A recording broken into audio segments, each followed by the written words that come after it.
इस वीडियो में बताया जाएगा नॉर्मलिटी के बारे में और relationship between normality and molarity के बारे में बताया जाएगा और नॉर्मलिटी से रिलेटेड क्वेश्चन भी बताया जाएगा इसमें। तो हम लोग यहाँ पर सबसे पहले देखते हैं नॉर्मलिटी के बारे में। और नॉर्मलिटी को कैपिटल एन से डिनोट करते हैं हम लोग। और सबसे पहले इसका हम लोग डिफिनेशन देखेंगे कि the number of gram equivalent weight of solute present per litre of ये solution is called its normality. It is denoted by N. तो समझेंगे कि नॉर्मलिटी क्या है। तो नॉर्मलिटी हम लोग किसको बोलते हैं कि पर लीटर ऑफ ए सॉल्यूशन में जितना हमारा number of gram equivalent wait किसी सॉल्यूट का प्रेजेंट रहता है पर लीटर में, उसी को हम लोग बोलते हैं नॉर्मलिटी। और सिंपल भाषा में बोल सकते हैं कि 1 लीटर सॉल्यूशन में जितना हमारा number of gram equivalent weight present रहेगा उसी को हम लोग बोलते हैं normality. It is denoted by N और इसको हम लोग कैपिटल एन से डिनोट करते हैं। अब इसका हम लोग फार्मूला देखेंगे कि नॉर्मलिटी बराबर जो होता है number of gram equivalent weight of solute divided by volume of solution in litre. मान लिया इक्वेशन 1। अब हम लोग देखेंगे ये इसका फार्मूला हो गया। फिर इसका हम लोग देखेंगे यूनिट के बारे में कि नॉर्मलिटी का जो यूनिट क्या होता है। तो यूनिट ऑफ नॉर्मलिटी, तो नॉर्मलिटी बराबर जो होता है कि number of gram equivalent of solute. और number of gram equivalent weight of solute के लिए हमारा इक्विवेलेंट वेट होता है यूनिट। और यहाँ पर वॉल्यूम ऑफ सॉल्यूशन बोला है लीटर, इसलिए लीटर लिखें। तो क्या हो जाएगा इक्विवेलेंट पर लीटर। और इक्विवेलेंट पर लीटर को बोलते हैं हम लोग नॉर्मल। क्या बोलते हैं? नॉर्मल। और इसको हम लोग दिखाते हैं कैपिटल एन से। अब इसका आगे देखेंगे कुछ रिलेशन हम लोग। Let WB gram of solute B. मान लिए हैं कि WB ग्राम हमारा क्या है, सोल्यूट बी है विथ इक्विवेलेंट वेट, जिसका इक्विवेलेंट वेट साथ में क्या है EB है। B dissolve in VmL of solution और उसको हम लोग डिजोल्व करते हैं VmL ऑफ सोल्यूशन में इज गिवन बाय। तो इसका क्या होता है कि नॉर्मलिटी बराबर WB by EB into 1000 by V। Equation क्या मान लिए हम लोग 2 मान लिए। कितना मान लिए 2।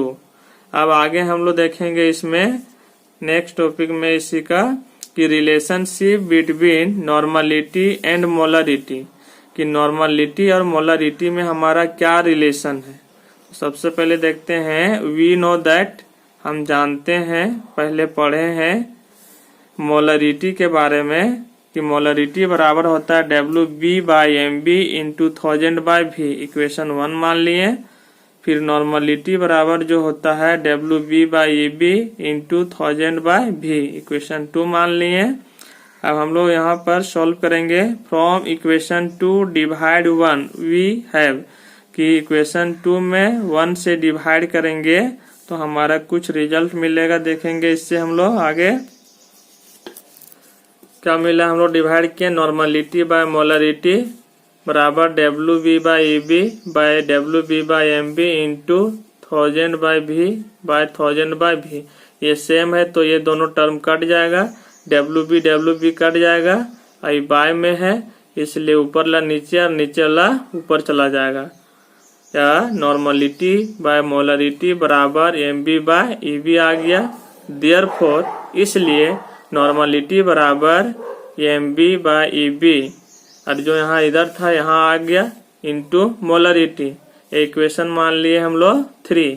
और इसमें हम लोग एग्जाम्पल देखेंगे इस फार्मूला से। फॉर एग्जाम्पल में 1 में देखेंगे कि 5M K2Cr2O7 सॉल्यूशन, कि 5M कैपिटल M ये दिखाता है क्या दिया हुआ मोलरिटी किसका, पोटेशियम डाइक्रोमेट का सॉल्यूशन का। देयरफॉर नॉर्मलिटी बराबर molar mass of K2Cr2O7 divided by equivalent weight of K2Cr2O7 into molarity of K2Cr2O7। अब इसका जो मोलिकुलर मास ये होता है आपका 294 डिवाइडेड बाय इक्विवेलेंट वेट पीछे निकालने हैं इसमें, तो इसका आता है 49 इंटू यहाँ पर मोलरिटी बराबर दिया है 5। अब यहाँ यूनिट हो जाएगा नॉर्मलिटी का n हो जाएगा, क्योंकि नॉर्मलिटी निकाल रहे हैं। नॉर्मलिटी आ जाएगा यहाँ पर नॉर्मल K2 Cr2O7 सॉल्यूशन। इसको सॉल्व करेंगे 6 आ जाएगा इंटू कितना आ जाएगा ये 5n K2 Cr2O7 सॉल्यूशन।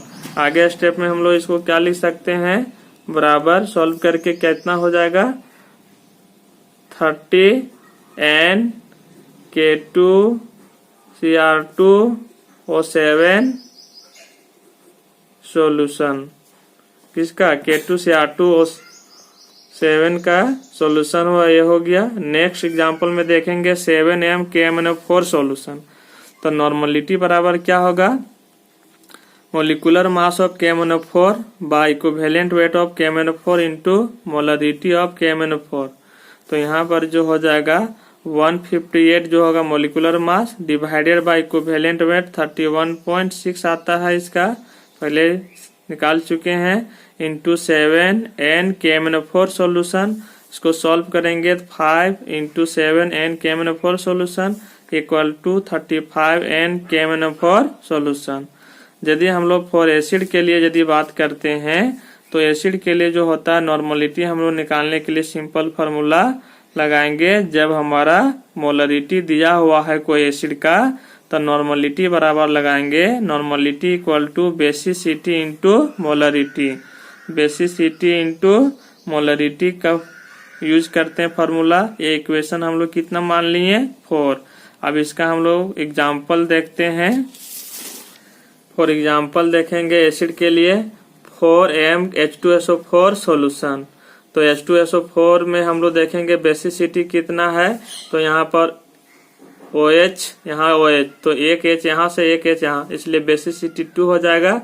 तो नॉर्मलिटी बराबर बेसिसिटी इंटू मोलरिटी। अब बेसिसिटी यहाँ क्या आया H2SO4 का 2 इंटू 4n H2SO4 सॉल्यूशन, इसलिए 8n H2SO4 सॉल्यूशन।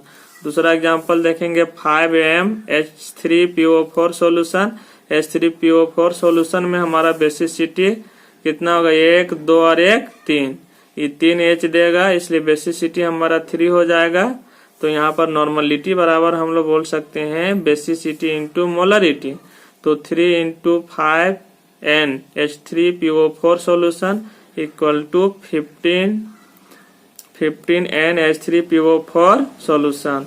यदि हम लोग बात करते हैं फॉर बेस के लिए, तो बेस के लिए भी नॉर्मलिटी निकालने के लिए फार्मूला होता है कि नॉर्मलिटी बराबर acidity into molarity. Acidity into molarity equation 5 मान लिए। इसमें एग्जांपल हम लोग देखेंगे कि 6m AlOH का होल 3, इसका नाम है एल्युमिनियम हाइड्रोक्साइड सॉल्यूशन।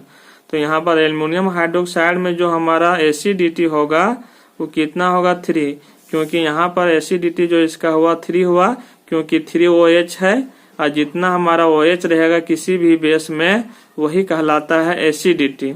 इसलिए नॉर्मलिटी बराबर होगा एसिडिटी इंटू मोलरिटी। अब एसिडिटी यहाँ 3 है, इसलिए 3 इंटू 6NaLOH3 का whole 3 solution equal to 18n aluminium hydroxide solution.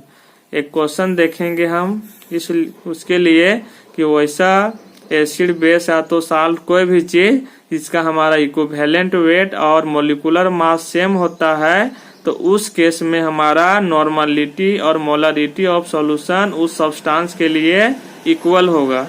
तो क्वेश्चन से हम लोग देखते हैं कि calculate the normality of 3MHNO3 solution. कि 3MHNO3 सॉल्यूशन है तो हम लोग ये जनरल फार्मूला निकालने थे रिलेशनशिप में कि नॉर्मलिटी बराबर मोलिकुलर मास। तो यहाँ देखेंगे molecular mass of HNO3 by equivalent weight of HNO3 into molarity of HNO3। तो यहाँ पर दोनों का मोलिकुलर मास और इक्विवेलेंट वेट दोनों सेम आता है। किसके लिए? HNO3 के लिए, इसलिए 63/63 इंटू 3NHNO3 सॉल्यूशन। सॉल्व करेंगे फिर 1 से इसको गुना करेंगे तो 3NHNO3 सॉल्यूशन आया। अब यहाँ पर देखिए हम लोग कि नॉर्मलिटी भी 3 आ गया और यहाँ मोलरिटी भी हमारा 3 था। तो ऐसा क्यों हुआ कि जब कोई भी सब्सटेंस, कोई भी एसिड बेस और साल्ट हो, वैसा एसिड बेस और साल्ट जिसमें हमारा मोलिकुलर मास और इक्विवेलेंट वेट सेम होता है, उसमें मोलरिटी ऑफ सॉल्यूशन और नॉर्मलिटी ऑफ सॉल्यूशन इक्वल होता है। वही बात यहाँ लिखा हुआ लैंग्वेज में कि if the molecular mass and equivalent weight of a substance, जिसको हम लोग सोल्यूट बोल सकते हैं, आर दी सेम, कि यदि किसी भी सब्सटेंस, किसी भी सोल्यूट में मोलिकुलर मास और इक्विवेलेंट वेट सेम होता है, the molarity and normality of the solution are equal. तो उसमें उसमें molarity and normality of the solution are equal. तो उस सब्सटेंस के लिए नॉर्मलिटी और मोलरिटी हमारा क्या होगा? सेम होगा। क्या होगा? सेम होगा। आगे हम लोग देखेंगे इसी में नॉर्मलिटी का रिलेटेड क्वेश्चन। तो देखते हैं हम लोग क्वेश्चन आगे। तो क्वेश्चन हमारा देखेंगे क्या है कि calculate the mass of sodium carbonate required to prepare its 250 ml N/10 solution. कितना हुआ है? N/10 सॉल्यूशन दिया हुआ है इसमें। तो क्या दिया हुआ बोल रहा है निकालने के लिए, calculate the mass of sodium carbonate, कि मास निकालना है सोडियम कार्बोनेट। इसमें required to prepare its 250 ml volume दिया है, N/10 हमारा नॉर्मलिटी दिया हुआ है। तो given that volume of solution बराबर 250 ml, नॉर्मलिटी बराबर N/10 equal to 0.1 N equal to 0. Normality को हम लोग बोलते हैं इक्विवेलेंट पर लीटर, इसलिए 0.1 इक्विवेलेंट पर लीटर हुआ। अब equivalent weight of sodium carbonate, ये साल्ट है, तो साल्ट में बताए थे कि molecular mass by basic into number of valency radical. तो यहाँ पर नंबर ऑफ बेसिक हमारा 2 है और इसका वैलेंसी क्या 1 है, इसलिए सॉल्व करेंगे 53 ग्राम पर इक्विवेलेंट आ जाएगा इसका। हम लोग निकालना है कि वेट ऑफ सोडियम कार्बोनेट बराबर वाट, मतलब क्वेश्चन है वी नो दैट नॉर्मलिटी बराबर wait of sodium carbonate divided by equivalent weight of sodium carbonate into 1000/V। अब यहाँ पर हम लोग बैठा देंगे कि नॉर्मलिटी बराबर यहाँ दिया हुआ है, बैठा दिए। वेट ऑफ सोडियम कार्बोनेट निकालना है, इक्विवेलेंट वेट यहाँ पर निकाल लिए हम लोग, इनटू 1000/250 लीटर। इसको हम लोग 250 को भागा देंगे 1000, 4 बार में कट जाएगा। अब हम लोग सॉल्व करेंगे, ये लीटर से ए लीटर कटा, इक्विवेलेंट से पर इक्विवेलेंट कटा। अब यहाँ सॉल्व करेंगे 0.1 equal to weight of sodium carbonate by 53 gram into 4। अब वेट ऑफ सोडियम कार्बोनेट बराबर हो जाएगा 53 इंटू 0.1 डिवाइडेड बाय 4, बराबर सॉल्व करने से आ जाएगा 1.325 ग्राम। नेक्स्ट क्वेश्चन में हम लोग बात करेंगे कि calculate normality of 10% weight by volume H2SO4 solution. तो नॉर्मलिटी निकालने बोल रहा है जब दिया हुआ 10% weight by volume H2SO4 solution. अब यहाँ पर देखेंगे हम लोग सॉल्यूशन में कि 10% वेट बाय भी H2SO4 सॉल्यूशन क्या दिया हुआ है, 10% weight by volume H2SO4 solution. पहले भी बताए हैं, इट मीन्स में क्या लिख सकते हैं कि 10 ग्राम का की वेट है, 10 ग्राम H2SO4 present in 100 ml of solution. इसलिए यहाँ हो जाएगा कि वेट ऑफ H2SO4 बराबर 10 ग्राम, वॉल्यूम हो जाएगा आपका 100 ml। तो इक्विवेलेंट वेट ऑफ H2SO4, ये एसिड है, तो मोलिकुलर मास बाय बेसिसिटी। तो बेसिसिटी यहाँ कितना हुआ, यहाँ से देखेंगे हमारा कि 2 OH है, तो इसमें 2 H देगा, इसलिए बेसिसिटी कितना हुआ 2, इसलिए 2 से डिवाइड किए, आ गया 49। हम लोग नॉर्मलिटी बराबर बात करेंगे weight of H2SO4 by equivalent weight of H2SO4 into 1000/V। इसलिए नॉर्मलिटी बराबर यहाँ कितना आ गया, वेट बराबर 10 ग्राम, इक्विवेलेंट वेट बराबर 49 ग्राम पर इक्विवेलेंट इंटू 1000/100 लीटर। ये 2 0 कट जाएगा। आगे इसमें हम लोग सॉल्व करेंगे तो क्या हो जाएगा, कि ये जो हो जाएगा आपका कि नॉर्मलिटी बराबर 100/49 इक्विवेलेंट पर लीटर बराबर 2.04 इक्विवेलेंट पर लीटर बराबर 2.04 नॉर्मल। नेक्स्ट क्वेश्चन देखेंगे हम लोग, 1 मार्क्स में पूछा हुआ है 2008 में कि calculate the normality of 0.2 m aqueous solution of ये dibasic acid. Dibasic acid करने का मतलब हुआ कि बेसिसिटी 2 है। कितना है? 2 है। Given that basicity equal to 2 हो गया, मोलरिटी बराबर दिया हुआ है 0.2 m aqueous solution, therefore normality बराबर basicity into molarity equal to 2 into 0.2 n aqueous solution बराबर 0.4 n एक्वस सॉल्यूशन।